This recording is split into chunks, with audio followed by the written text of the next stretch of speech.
Hey, we're back! Have you ever bought a painting, put it up against your wall, and found that there was something off about the way the wall art was hanging?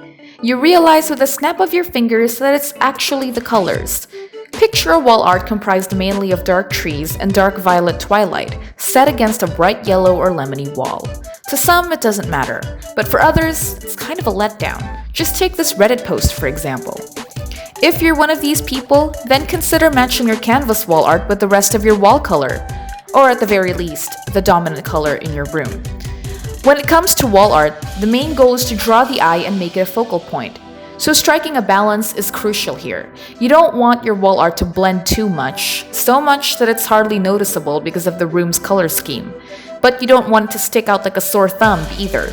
To strike a balance, you need to choose wall art that's based on the colors that are already present in the room. You should also consider sticking to a theme. How do you go about this? You can refer to the color wheel as a guide for choosing complementary shades.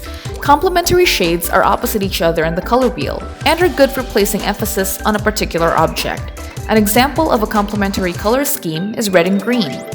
The most significant piece of wall art should have background colors to match your wall color. And when you're having a bit of trouble, you can go the easy route and just pick up black and white canvas art.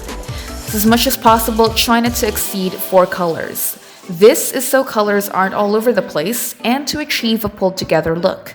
And if you're a fan of neon, remember that bright pieces stand out against neutral backgrounds. And lastly, remember to keep colors proportionate with the rest of the color presence in the room.